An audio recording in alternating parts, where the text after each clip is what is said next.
What is going on, Dolphins? It is your boy Dillon, and I got some updates for you, a bunch of stuff. I'm actually going to do, cross sports a bit today. We're going to talk a little bit about Major League Soccer, Major League Baseball, and then, of course, we will talk some football as well. But, so far as to put it in the context, the greater context of how, this pandemic is affecting Major League sports and how we can expect it to continue to affect football.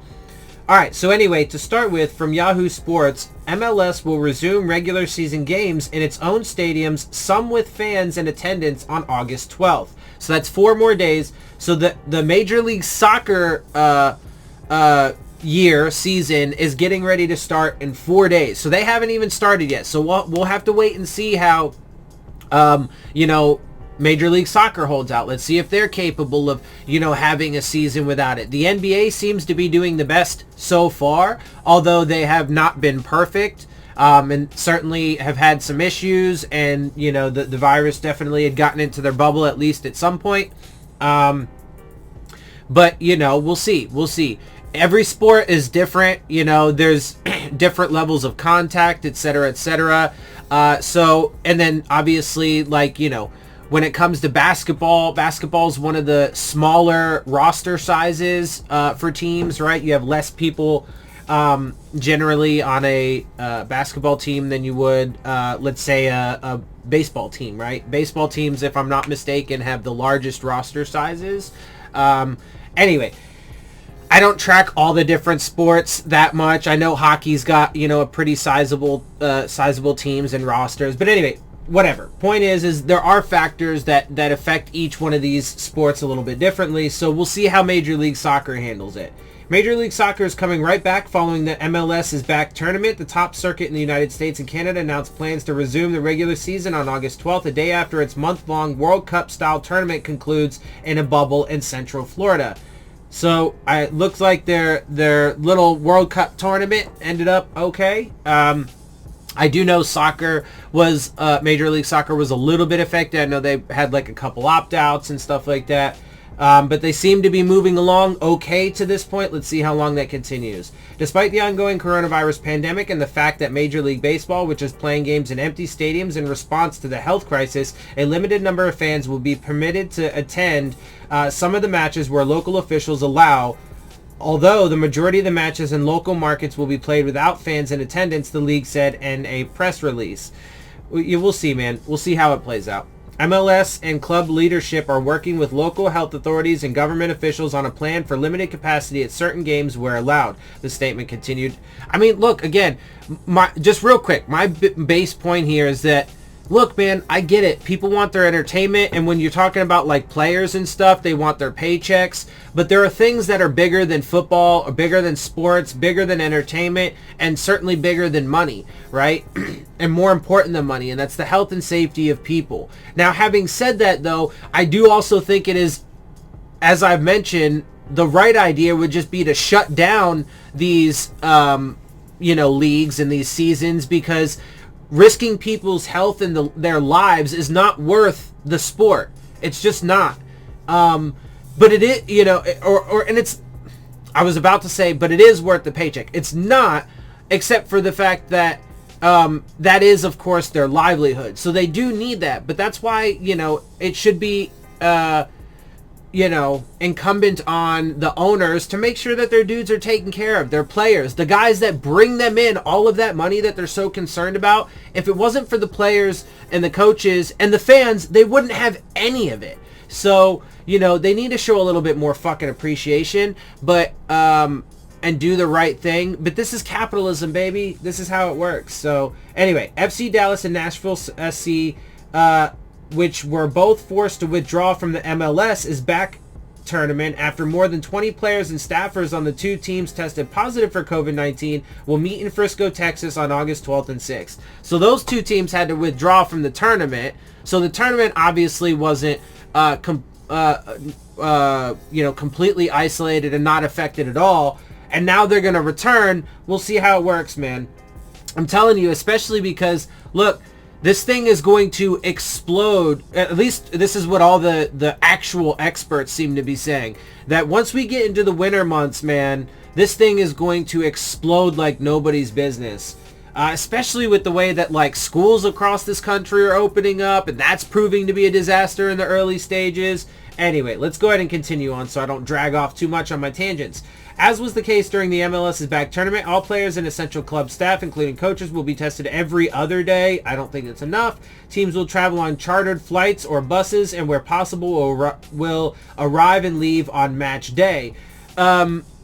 Those chartered flights and buses, if one person has it and brings it in, it's a wrap. Everybody's gonna get it. Traveling to begin with between states is problematic and dangerous. Still, given the fact that baseball games continue to be postponed as positive tests roll in, there are legitimate concerns about the wisdom of MLS's approach. Yeah, and we'll actually get to a little bit more of those postponements in a minute. A day before MLS's announcement, the St. Louis Cardinals were forced to postpone a weekend series against the Chicago Cubs after a player contracted COVID-19, which we will get into more detail in just a minute. The second-tier United Soccer League Championship division, which restarted last month with fans in attendance in some markets, has also been beset by positive tests. The Philadelphia Union's second team, which competes in the USL, called off Sunday's match against Hartford Athletic following a positive test. I'm telling you, bro, they can't look because they just can't control it. They can't stop it. They can't prevent it. It's going to affect them. And the myriad of additional fucking problems and issues, right? Because we're going to get into some Dolphins that have come off our COVID-19 list. And we'll get into that in more detail in a bit. But the fact that they had to go on in the first place is problematic, because then that obviously causes other issues. You know, key players might be out from practice or whatever. It's just a giant fucking mess and none of it's worth it. None of it's worth it. MLS has had no positive tests inside its Orlando area bubble for 3 weeks. Oh, good. For 3 weeks? Okay. See how long that lasts, bro. FD Dallas and Nashville's outbreaks apparently occurred in their own markets before those clubs traveled to the competition in Florida. Yet, Florida is one of the biggest hotspots in the country. That's why the idea that you're going to have a bubble safely in one of the biggest hotspots in the entire fucking country, and the world as a matter of fact, is absurd. And it's absurd to me to think that you're going to be able to 100% avoid having it fucking get into that bubble when you are literally in the one place that you have the least probability of keeping it out of. Like, okay, but look, man, we live in a crazy delusional world where like facts and data don't really fucking matter. Reality doesn't matter. People like to live in their own fucking falsehoods because they feel safe and they feel comfortable in it.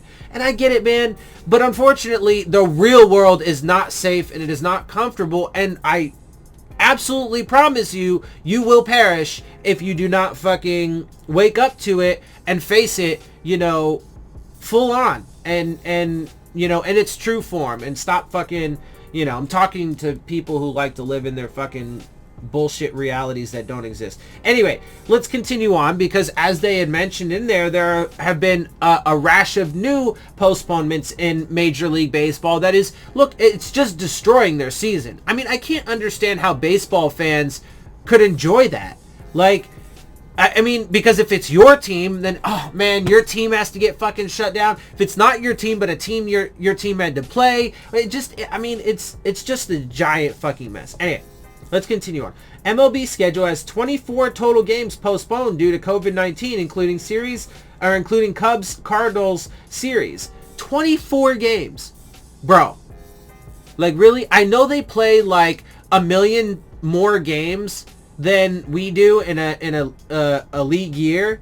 But Jesus Christ, dude. Come on. I mean, and it's not going to stop, dude. It's not going to stop. It's only going to get worse. Major League Baseball season is not yet 2 weeks old. Not yet 2 weeks old. But the schedule has been changed multiple times due to COVID-19 across the league.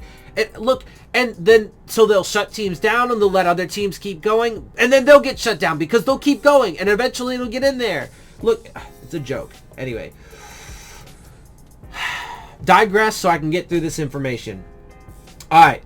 As many as 20 members of the Miami Marlins, including 18 players, tested positive for the coronavirus since opening day. The Cardinals are the second team dealing with an outbreak, as more than a dozen members of St. Louis's traveling party, including 7 players, tested positive for the coronavirus in the last week plus. The Cardinals were originally set to play Friday against the Cubs in their first game in more than a week, but that 3-game series has been postponed after another St. Louis player tested positive. As of Friday, 24 different MLB games impacted a total of 10 teams had been postponed due to COVID-19 cases. Wow. 24 different MLB games impacting a total of 10 teams had been postponed due to COVID-19 cases. Why do people think that they can handle this in the ways that they are, right? It certainly can be handled, right? There are appropriate actions. Having adequate testing and contact tracing. Quarantine is huge. Wearing masks. All these things. Some of the surface level shit they are doing. Okay? But even with things like, you know, their contact tracing and the testing, it's inadequate. It's inadequate. Especially for a sport like football that is full of fucking contact. It's the dumbest fucking thing ever. Here are those postponed games and their original dates. I'm not going to go through those. Or well, I guess it's just the most ones. Marlins Orioles 4-game home and away series. Home and home series? Whatever. Yankees Phillies 4-game home and home series. Marlins Nationals 3-game series. Phillies Blue Jays 3-game series. Brewers Cardinals 3-game series. Cardinals Tigers 4-game series, and Cardinals Cubs 3-game series. So, and that spans from, you know, July 27th all the way through August 9th of games, worth of games. Like, Jesus Christ, dude. MLB announced an updated schedule for the teams impacted by positive COVID-19 tests on last week. The Marlins returned to the field Tuesday against the Orioles, and the Phillies returned on Monday versus the Yankees. It's unclear whether the Cardinals will return to the field. The health and safety protocols were designed with a challenging circumstance like the one facing the Marlins in mind. Okay. Except you guys are failing miserably. Anyway, MLB said in a statement earlier this week, the response outlined in the joint MLB-MLBPA operations manual was triggered immediately upon learning of the cluster of positive cases, including contact tracing and the quarantining and testing of all of the identified close contacts. The Marlins personnel who tested positive remain in isolation and are receiving care. MLB will try to make up all postponed games later in the season via doubleheaders and eliminating off days. Oh my God. But...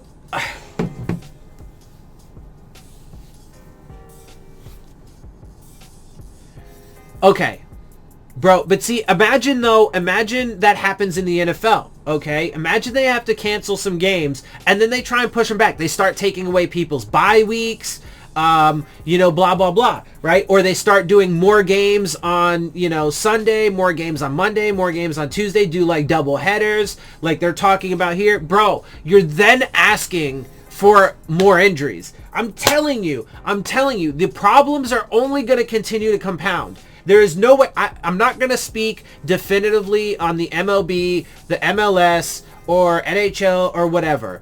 I'm giving you the information on these other sports as a bit of context, but I don't follow them, and I don't really know the full situations, etc. So I'm not going to speak as definitively on those. But I guarantee you, there is no way the NFL can have a full season. It's not possible. It's not possible. Especially because the season consists in the winter months where this thing is going to be the worst. And then I guarantee you're going to have entire teams get shut down, etc., etc. This thing, you're still going to have more people than opt out. It's just going to be what if an entire team decides to say, okay, we're going to opt out of the season.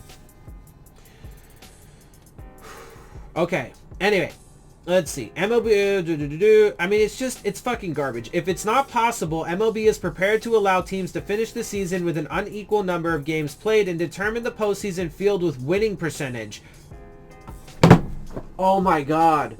Oh my God. Are you fucking joking? That is the dumbest idea. Okay, bro. I mean, I get that winning percentage is a bit better, but it makes it at least a little bit somewhat fair, right? Because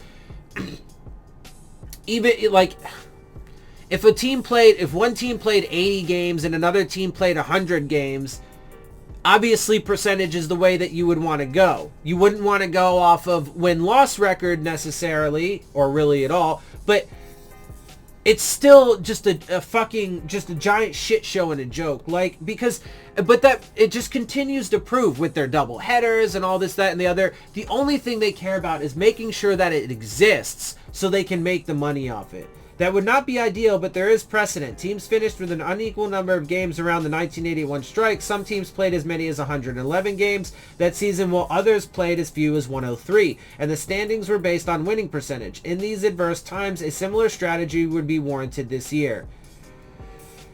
Wow. I mean, I don't know, bro. Like, this shit fucking... Sometimes I'm just at a loss for words for how, like, dumb people are and how much they think that they can fucking control.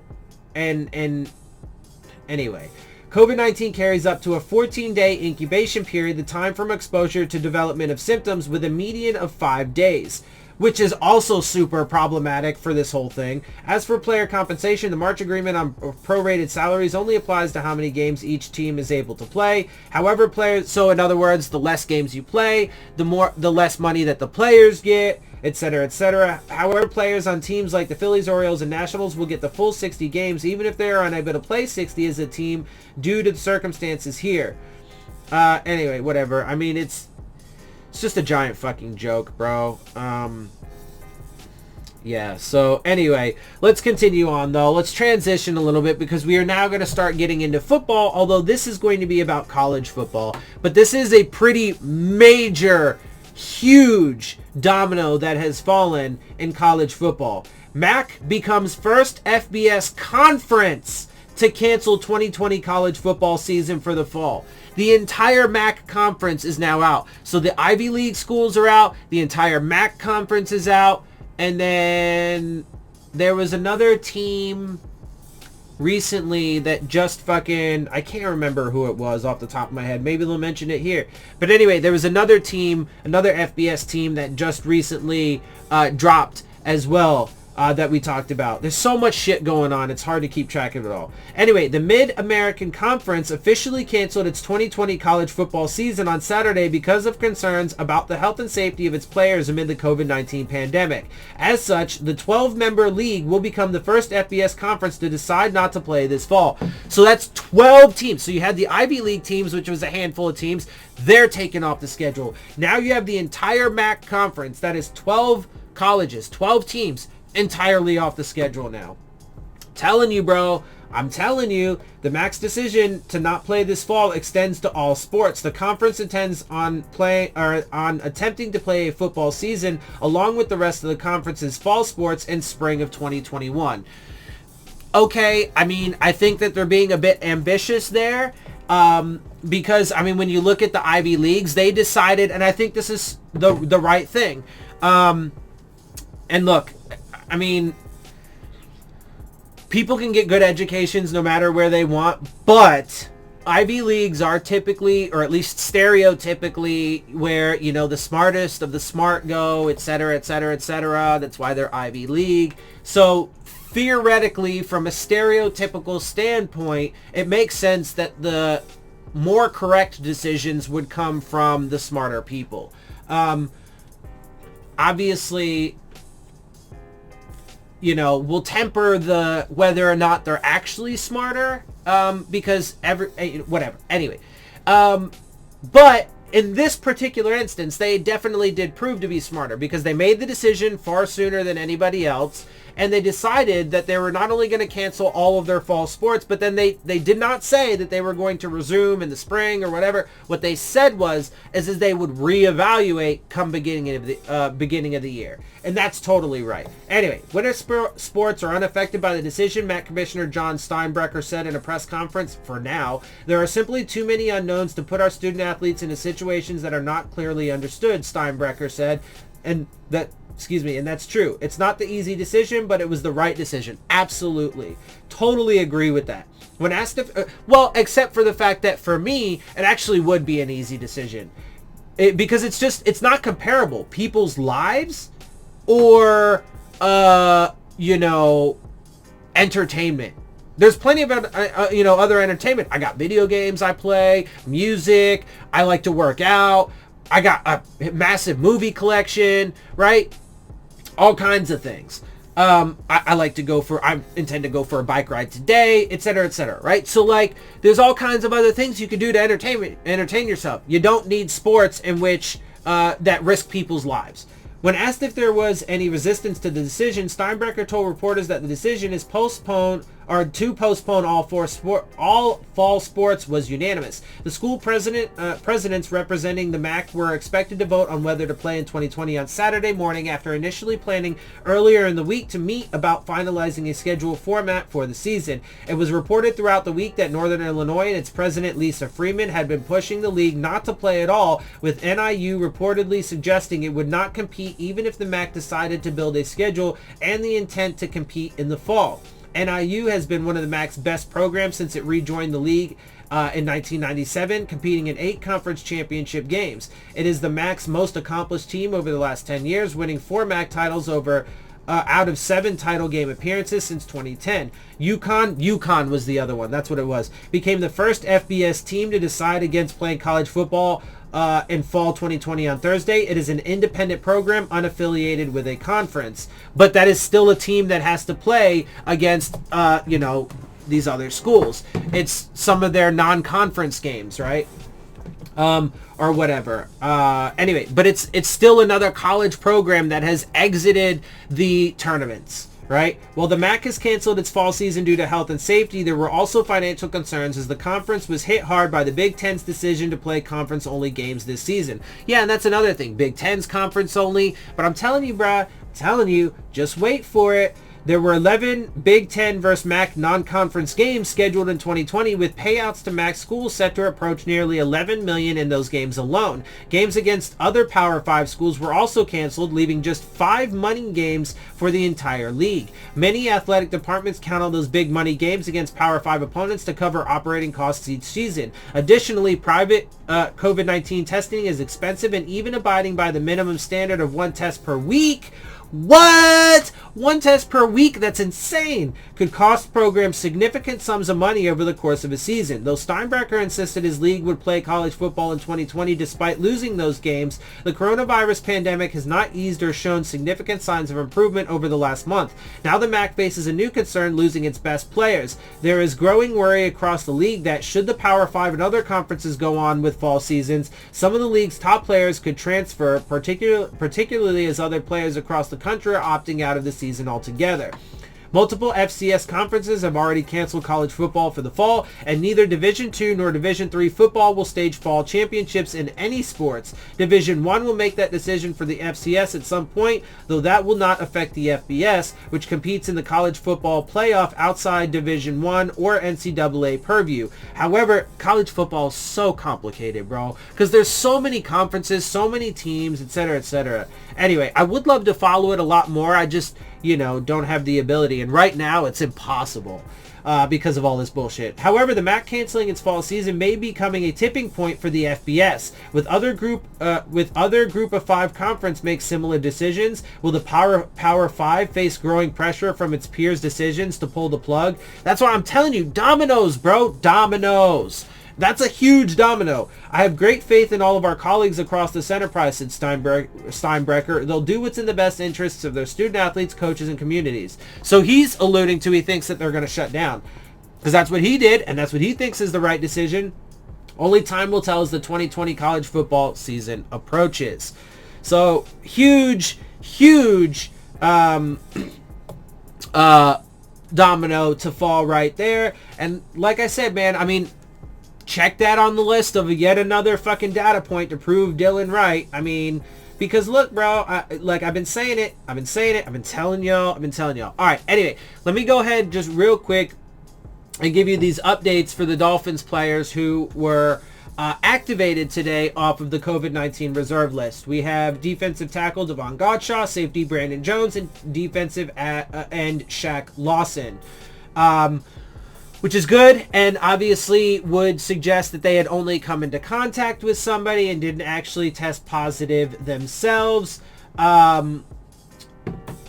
but again, that causes other problems, because it's not going to just continue to be a problem. It's going to amplify as we get into the season, and it's going to get worse. So, yeah, man. I mean, you guys know what I think, bro. I think it even if they manage to play a season, they're going to have to be cycling guys in and off the COVID list and so on and so forth. And I'm telling you, at some point, man, there's just going to be an outbreak, a flat-out outbreak, and at least one entire team will get shut down in the first couple weeks. I guarantee it.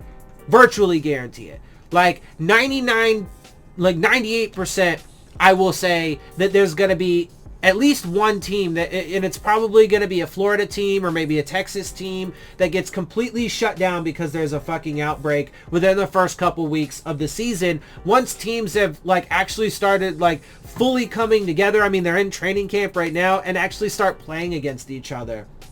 Anyway, so that's what I got for you guys. Some updates there for you to, really kind of put things in perspective, and then obviously give you those updates on the players that came off the COVID-19 list for the Dolphins. Yeah, so with that, guys, I'm going to go ahead and get up out of here. I hope you guys appreciate my perspectives. If you do, make sure you hit the subscribe button, make sure you hit the like button, make sure you hit the bell if you want to get the alerts. Share my channel and videos with your friends and family. Leave your questions, comments, and concerns down in the comments section. And of course, as always, make sure you follow me on Twitter at Dillon Tartaro. And with that, I am out. I'll see y'all soon. Fins up.